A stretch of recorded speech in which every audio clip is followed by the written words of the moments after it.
Now to Donald Trump and Mike Pence. I spoke with the billionaire presidential nominee and his running mate this morning at Trump Tower in Manhattan.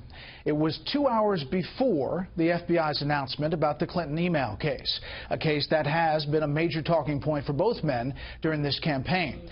This is a segment from that interview where Trump was talking about the system being rigged. Again, this was 2 hours before the FBI news. The system is rigged when Hillary Clinton is allowed to run for president, because what she did is criminal.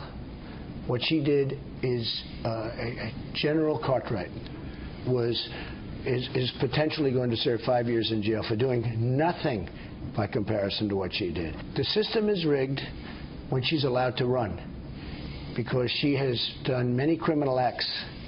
She's not allowed to run. She is not allowed to be running in this election. And the FBI rolled over, and the Department of Justice rolled over. They didn't roll over for General Cartwright. They didn't roll over for General Petraeus, and the many other people that are now in prison and whose lives have been. But when she's allowed to run for office, the FBI rolled over. But you could lose this election and it not be rigged. I'm having a hard time myself getting by the fact that the FBI took $675,000.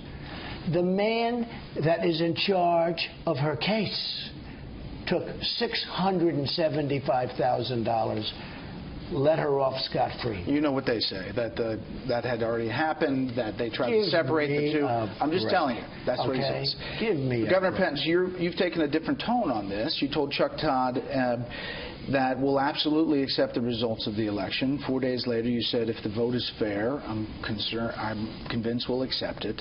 Are you worried that somehow this election could be invalid? Well, first, let me say, I think we're going to win this election. I really do. Well, I thought that from early on. In which case we will accept the result.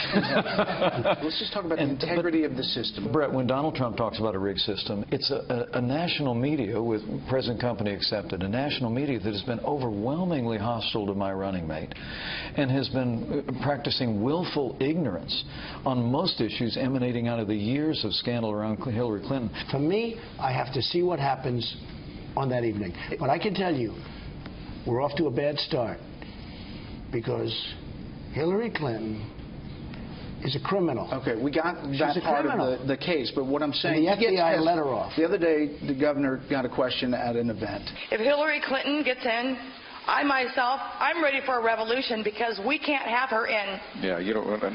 And you said, hold on now, and you calmed her down. So for your supporters who are saying they're going to grab the musket or the pitchfork, you have a message for them. I can only say this: very bad things are happening out there. When I see in WikiLeaks that they have total control of the New York Times. He's calming them down, and you're not calming. I want him to do whatever he wants to do. No, he's not. As far as I'm concerned, he's a free agent as far as this topic. This is a very important topic. But I've seen now in WikiLeaks where the New York Times is controlled by Clinton, by the campaign. But I see what's going on. I've learned so much from WikiLeaks.